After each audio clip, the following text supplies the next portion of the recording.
La séparation et la sociabilisation. Ce sont des étapes importantes dans la communication avec l'enfant. Pour commencer, la définition de ces deux termes.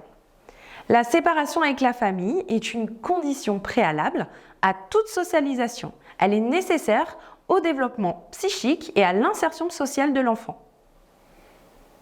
La socialisation, elle, est un processus par lequel un enfant acquiert et intériorise les normes et les valeurs de la vie en société.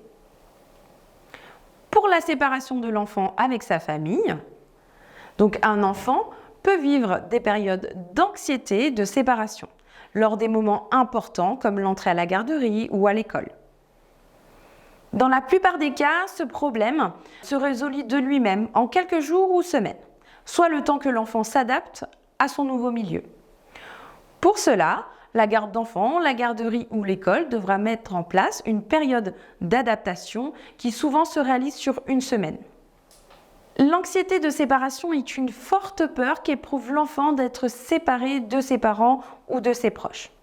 Habituellement, cette peur est liée aux parents avec qui il passe la plupart de son temps. Cependant, il peut parfois arriver que cette anxiété soit dirigée vers les deux parents ou d'autres personnes proches, comme un grand-parent, un frère ou une sœur. Point important, l'enfant doit donc bien quitter sa famille, partir pour grandir, pour construire son identité sociale. Ce processus de séparation est la condition avant toute socialisation. Maintenant, nous allons voir les éléments qui favorisent la séparation. L'utilisation d'un objet transitionnel, comme par exemple le doudou ou alors la tétine. L'utilisation du langage est très important. Le déplacement autonome grâce à la marche. Effectivement, un enfant acquiert la marche aux alentours de 12 mois et ceci favorise la séparation avec ses parents. Quand il rentre à la garderie, à la crèche ou qu'il est gardé par une garde d'enfants à domicile, celui-ci, en marchant, se dirige naturellement vers le professionnel.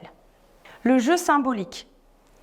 Par exemple, un jeu de rôle peut être mis en place pour préparer l'enfant à l'entrée à la garderie ou à l'école. Et enfin, dernier point, la découverte de la différence des sexes. La socialisation de l'enfant. Elle évolue grandement à partir du moment où il sait se déplacer et commence à parler. Entre 2 et 3 ans, il s'approprie des objets qu'il peut choisir de garder pour lui ou de partager. Il devient de plus en plus indépendant. Il réagit face à l'attitude des autres enfants. À partir de 3-4 ans, ses relations avec les autres s'approfondissent. L'enfant se fait des amis, il apprend à gérer ses émotions et à tenir une conversation. Il est donc dans l'échange avec ses camarades ou avec les professionnels. Vers 4-5 ans, les enfants prennent goût au jeu de rôle.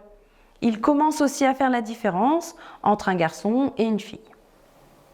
Les relations restent assez égocentriques.